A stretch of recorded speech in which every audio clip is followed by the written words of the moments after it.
Aquí en Eso en Entre Tres con Ernesto Cordero, secretario de Hacienda.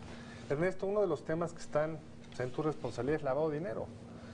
El gobierno tardó, pero hace un año mandó una iniciativa de ley para apretar en muchos ámbitos muy importantes esta importante cuestión, que hay quienes dicen eso es lo que le ha faltado a esta estrategia.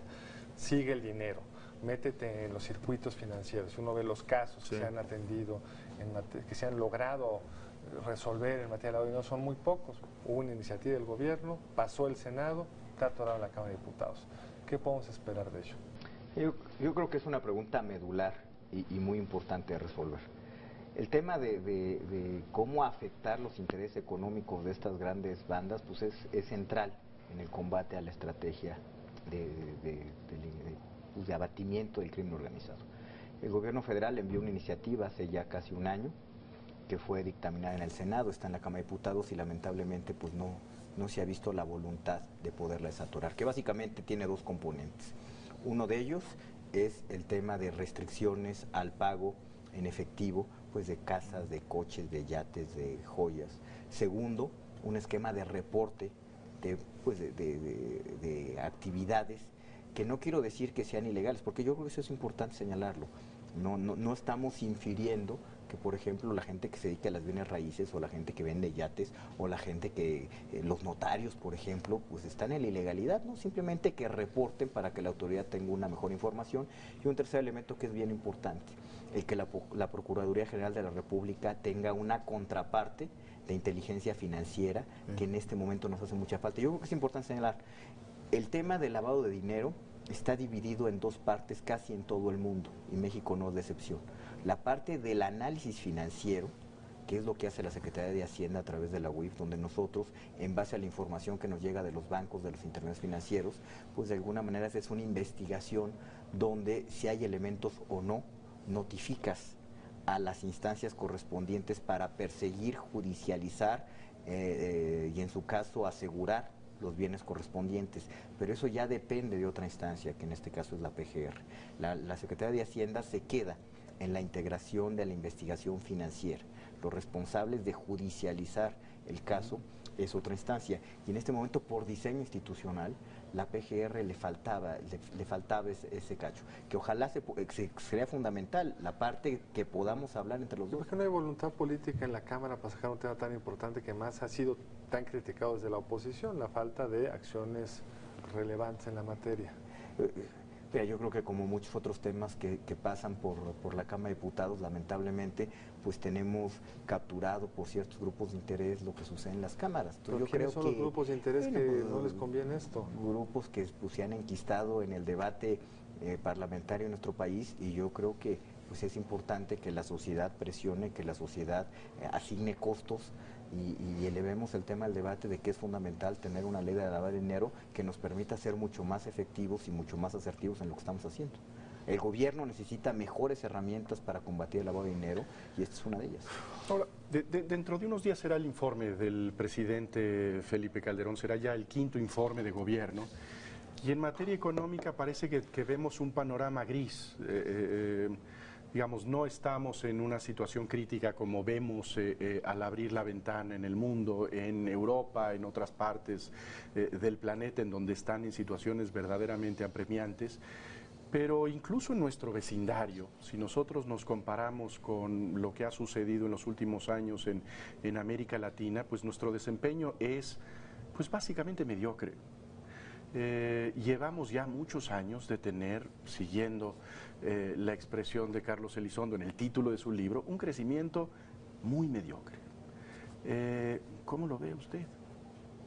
Yo te diría que México es una de las economías emergentes pues, con mejor perspectiva en este momento. Tienes toda la razón, ¿no? El mundo se nos nubló, el escenario económico no nada más de México, de todo el mundo, pues cuando parecía que empezaba a verse soleado, pues se nos aparecieron unas nubes bastante grandes que nos están nublando el panorama a todos, que es el caso en Estados Unidos y que es el caso en Europa. Sin embargo, el escenario que se plantea para México es un escenario pues mejor de lo que se plantea para muchas economías emergentes. Yo creo que es importante cuando nos comparamos con Latinoamérica y cuando nos comparamos con otras economías como la mexicana, tienen diferencias sustanciales, que hacen que nuestro desempeño sea distinto al de ellas y no necesariamente mejor, por ejemplo. ¿Cuáles han sido las economías que han tenido un desempeño en estos últimos años pues de un mayor dinamismo económico? Pues aquellos que son exportadores de commodities, aquellos que tienen unas economías exportadoras pues bastante simples y que en el momento en que el precio de los commodities se dispara arriba, bueno, pues tienen un boom muy importante. La economía mexicana es bastante más sofisticada que eso. Nuestro sector exportador exporta bienes y servicios con un alto valor agregado que son mucho más robustos a estos precios que están pasando en este momento. Y no necesariamente es malo, estamos hablando que necesitamos capital humano, que necesitamos disminuir costos de transporte, que necesitamos una serie de componentes de una economía más moderna, que es lo que apuntala a nuestro sector exportador y también por eso sufrimos menos cuando se aprecia nuestra moneda. Pero puede ser efectivamente que nuestra economía es más compleja, aceptaría el argumento, pero en ese sentido también necesitaríamos, dada esa complejidad, un motor más eficaz para que esa complejidad se mueva.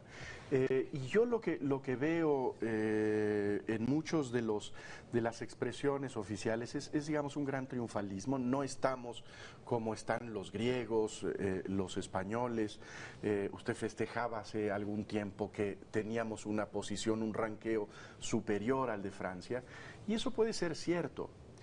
Pero lo que yo creo que deberíamos registrar es que la última década es una década de un crecimiento realmente muy limitado, que no tiene que ver con las potencialidades del país y con las exigencias del país.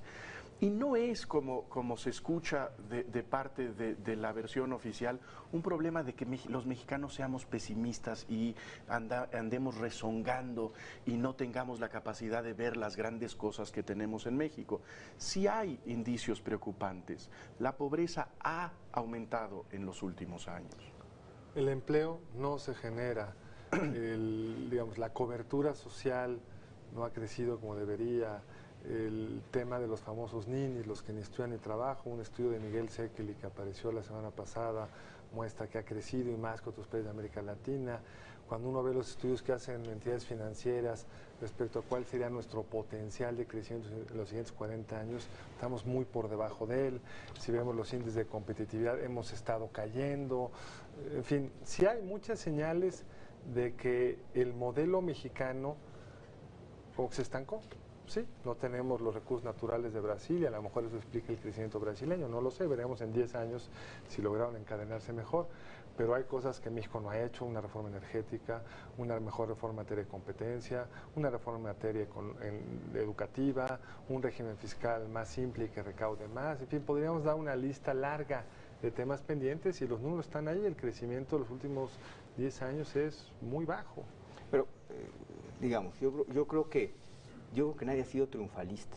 Yo creo que lo que pasa es que también cuando pues te mueves un poco del lugar común y de lo que todo el mundo espera escuchar, que estamos muy mal, y cuando mencionas datos o información que soporta con información de organismos internacionales, pues donde se ve que básicamente México está avanzando y desde luego que no estamos ni hemos llegado al país que anhelamos, ni estamos en la gloria, desde luego que no, falta muchísimo por avanzar, pero de inmediato cuando mencionas algún avance, pues de inmediato se percibe como un triunfalismo, como que está fuera de la realidad, y yo creo que también eso es algo que hay que mencionarlo. Mira, yo lo que te diría, en este momento México es de las economías emergentes que tiene una mejor perspectiva de crecimiento para el año 2012. Es una economía que ha fortalecido su mercado interno, que no está sobrecalentada, que no tiene presiones inflacionarias como tiene, por ejemplo, Brasil o algunos otros países,